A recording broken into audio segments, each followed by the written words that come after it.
Hi, I'm Max Spainhour. And I'm Troy McCormick. Welcome to Indiana Outdoor Adventures.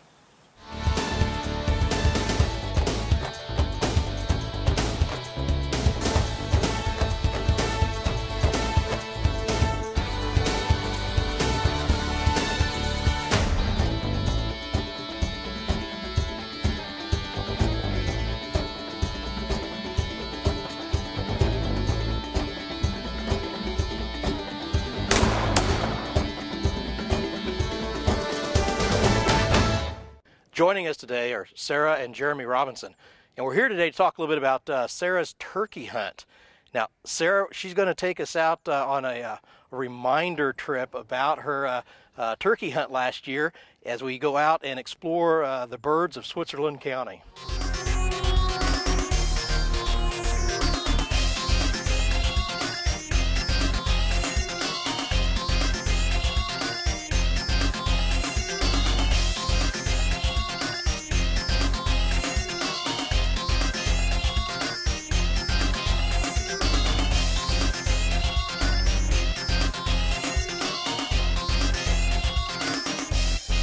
Sarah, why did you want to go out and try turkey hunting? My husband is a big hunter and he likes to turkey hunt a lot, so he kind of pushed me the first time to go. Then after the first time, I really enjoyed it, so I thought I'd go again. And tell me just a little bit about what you were thinking when you're getting up to go turkey hunting. I mean, because it happens early in the morning. Yeah, it was very early, and we have kids, so I was kind of like, are they going to get themselves ready for school and get on the bus and do what they're supposed to do? I was tired and nervous and just excited. How did you prepare for it? I mean, did you practice shooting? Yeah, we went out and shot a couple weeks prior. And do you have your own gun? Yes.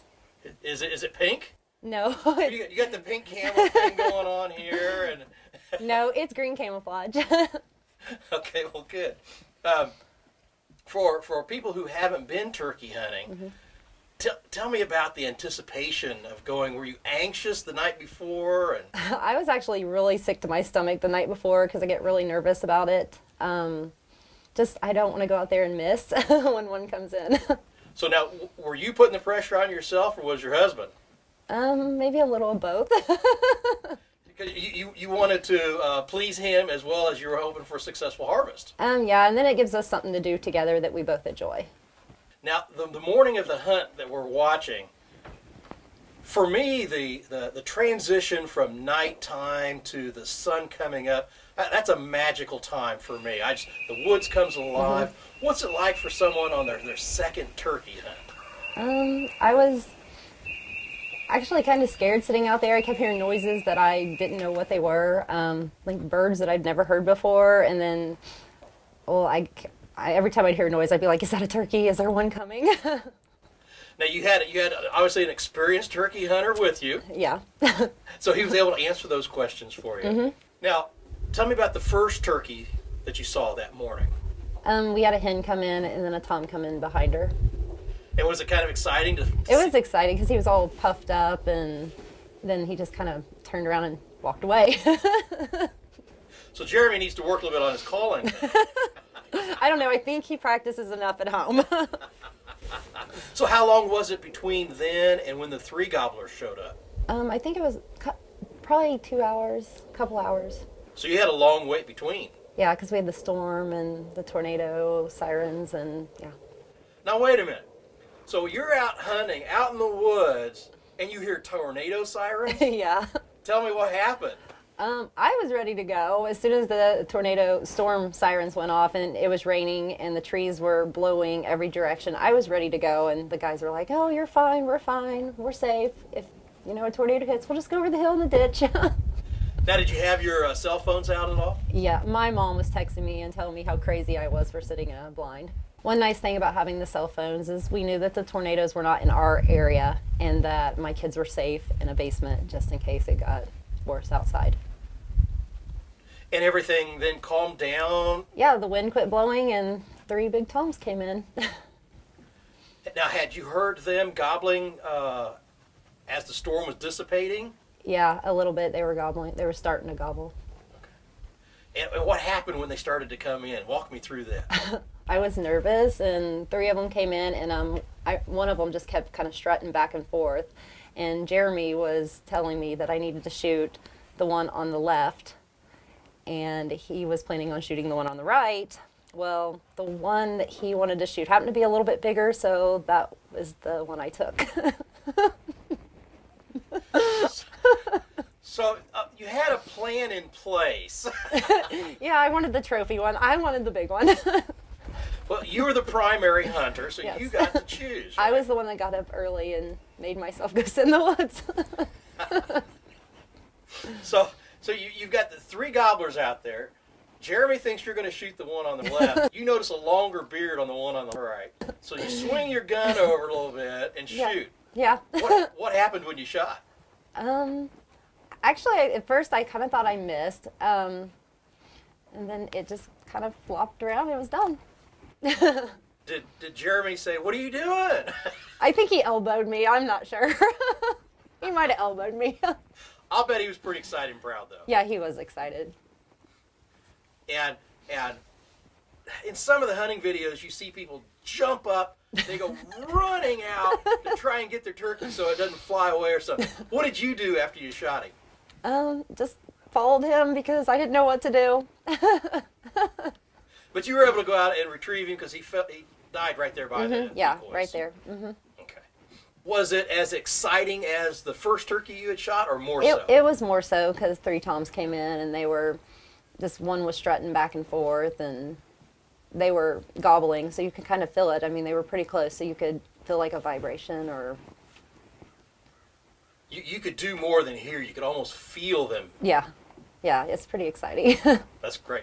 Some of the benefits of hunting with my husband is we get to spend quality time together without the kids, and just being in the calm and relaxing environment of sitting out there and listening to the animals and just being out in the wilderness and Having fun. having fun. I'm here with my wife, Sarah. I'm Jeremy. We've had tornado warnings this morning, severe thunderstorms all night. Birds been pretty quiet most of the morning. Had a couple gobble early. They've got hush mouth on us. Corey noticed 3 toms coming up over the hillside. Sarah got on one, took her time, made a good shot on it. The turkey I shot this year was 27 pounds and it had a double beard. So when we checked it in, there was a couple gentlemen in the parking lot with their turkey, and I had to rub it in just a little bit because mine was just a little bit bigger than theirs and had the double beard. Plus I had some pink camouflage pants on. So I had to rub it in. There you go. So, you think you'll try hunting again? I will definitely turkey hunt again. Stay tuned and we'll be right back with more Indiana Outdoor Adventures. Hi, Jim Donlin here from Westside Bait and Tackle in downtown Indianapolis. We are one of the oldest and best stocked bait shops in Indiana. Since 1951, we've offered a large selection of live baits, including minnows, night crawlers, bee moth, and more, all at a low, low price. We have a complete selection of name brand rods, reels, lures, and tackle. We also have a full-service rod and reel repair center, so stop on in and see us soon. For more information, go to www.westsidebaitshop.com. Blastmasters of Indianapolis, Indiana is your source for custom stone sandblasting. We etch limestone markers for gardens and home landscaping projects to pet memorial stones and address markers. We offer brick pavers for fundraising projects and large monument stones for memorials and parks. Contact us today for your custom sandblasted Indiana limestone markers and memorial projects. After serving our country, serious injury shouldn't prevent our veterans from enjoying life. Paralyzed Veterans of America works with veterans to ensure that their health care and benefit needs are met, provides assistance with career needs, and offers challenging and rewarding activities. The Kentucky and Indiana chapter of PVA is also proud to provide adaptive sports and activities for its members. Paralyzed Veterans of America depends on the public's generosity to support its programs. Make your donation today and help give back to our nation's paralyzed heroes. Lawrence County is an unexpected destination found in the heart of southern Indiana rolling hills, offering recreational landscapes, a rich limestone heritage, and unique outdoor experiences. This area is limestone country, well known for limestone quarries and stone carving heritage. It's also the home of Spring Mill State Park, geocaches, the scenic East Fork of the White River, and underground caverns. Plan your adventure at limestonecountry.com or call 800-798-0769. Hillbilly Custom Game Calls, offering the finest and precision-made diaphragm mouth calls for wild turkey hunting. Each call is handmade and gauge stretched for exact tension each and every time. Select from double and triple reed calls like you've never heard before. We also have an assortment of handmade wood box calls, glass and slate top pot calls, and predator calls that will make us your source for all of your custom game call needs. Look for us online at www.hillbillygamecalls.com. Welcome back to Indiana Outdoor Adventures. We're going to take a break from the turkey hunting we've been watching and join IOA Pro staffer Amanda Rollins on a deer hunt. We're out here today. It's October 20th. Not quite the time that we typically see bucks chasing does, but we've been hearing about a little bit of it. We hunted this spot last year quite a few times. We saw quite a few big bucks in the area, and Jack actually shot a really nice 150 Class A pointer here last year out of the same setup. So we're gonna... There are squirrels everywhere, and they're driving me crazy. But hopefully we see something a little bit bigger. So stick around and see what happens.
Shit over it. I don't know. I think I did.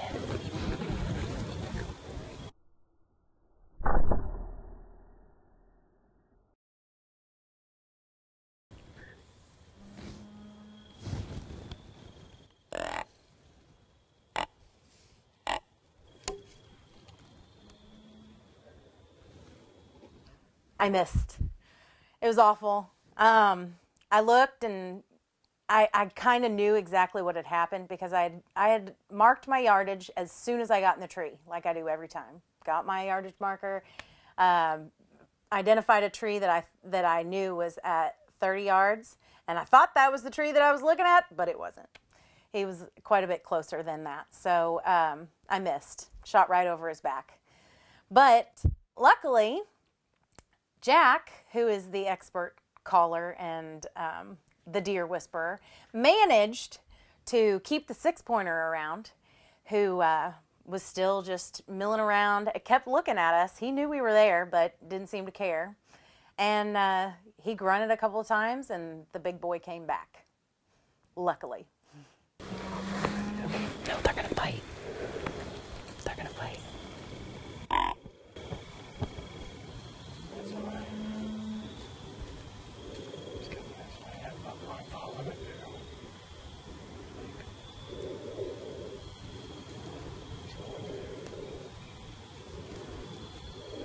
Closer shot.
unbelievable. I cannot believe that I shot again, and my yardage was right.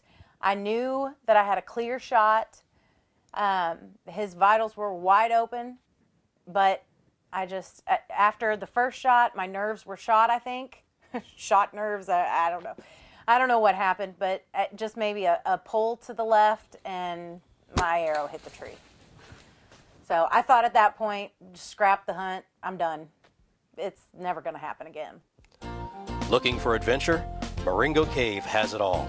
Explore the underground wonders of Marengo Cave with our 2 easy walking tours, or go on an adventurous cave exploring trip with hard hats and lots of mud. Kids will love discovering gemstones at the Cave Springs Mining Flume. This U.S. National Natural Landmark has been open to the public since 1883 and provides breathtaking views of underground cave formations. Visit us online at marengocave.com and plan your visit today. The Old Goat Trading Post in Bloomingdale, Indiana offers not only traditional fur hides, hats, and mountain man-like apparel, but beautifully crafted spirit hides. Artistically sculpted from elk, moose, deer, and buffalo hides, they are the perfect wall hanging for your home or vacation cabin. The shaved hair sculpture and original painted scenes combine to create a natural canvas and work of art. Visit www.oldgoattrading.com for more information.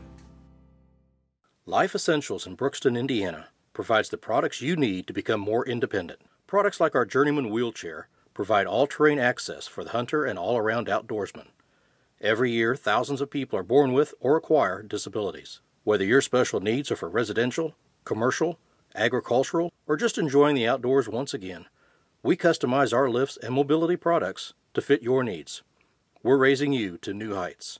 Call today and we'll work with you to take back your life. Cave Country Canoes, located in the heart of Indiana's Cave Country, offers a variety of canoe rental trips from half-day outings for beginners to 2-day adventures for the more experienced enthusiast. Our canoe trips follow the gently meandering Blue River through the wooded hills of southern Indiana. Abundant wildlife and great fishing opportunities abound. Go to cavecountrycanoes.com for more information about our canoe and kayak trips. Your next adventure is just a paddle away. Follow Indiana Outdoor Adventures online with Facebook, Twitter, and our website. Stay up to date with our exciting adventures as we're out in the field filming and meeting new people. From news updates and announcements to Twitter posts by co-host Troy McCormick. Why wait until the next season of shows when you can follow us as we're filming them? Join us online to get the most current news on Indiana Outdoor Adventures. Believe it or not, the grunt call worked again. We still had the 6-pointer in front of us. He was still looking around, I think trying to find the doe. The rut was, just coming on, so these deer are curious and doing odd things, and they were definitely doing odd things that day.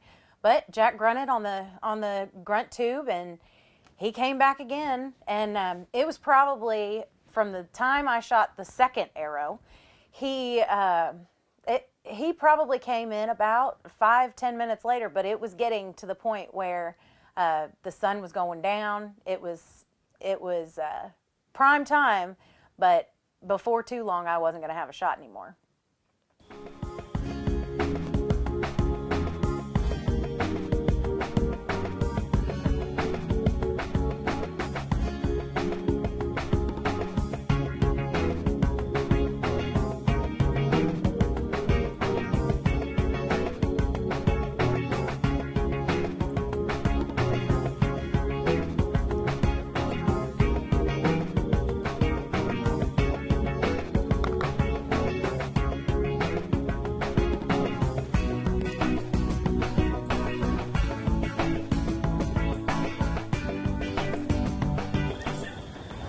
He said 20, 25.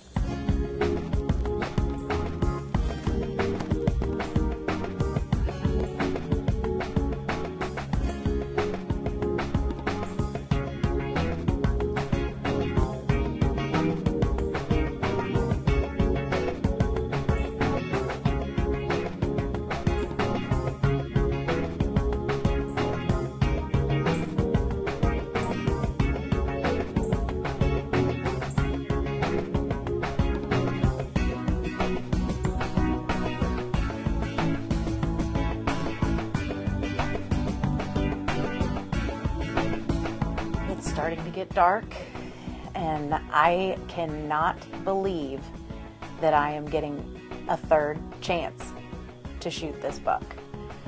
I've been at full draw for 2 minutes, just waiting for him to turn broadside. I've got to make this work.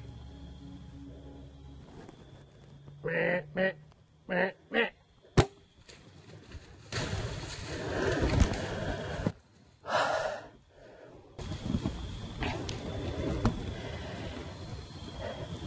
see him. I see him.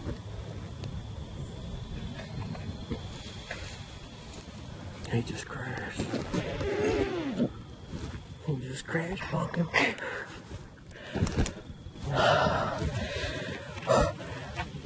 Think he was hearing? Go crash. That had been the stupidest deer I've ever seen. Good job, buddy. Good job.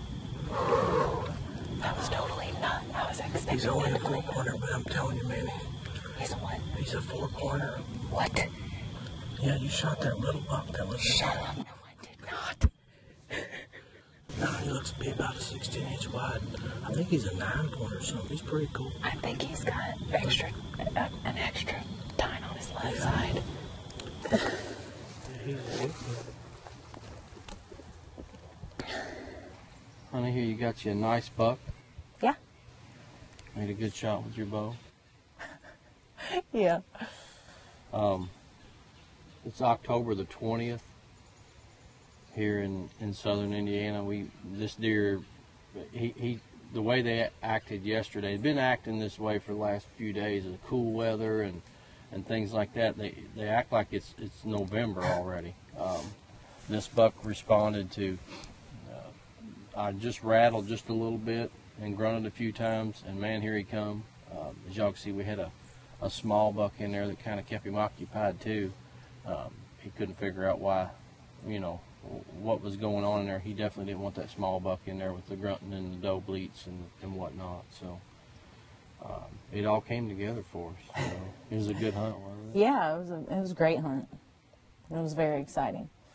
And it's not very often that you have, first of all, that you have 2 bucks in front of you, but second of all, that they're in front of you for that long. Yeah. And he just kept coming back. He'd grunt and he'd come right back.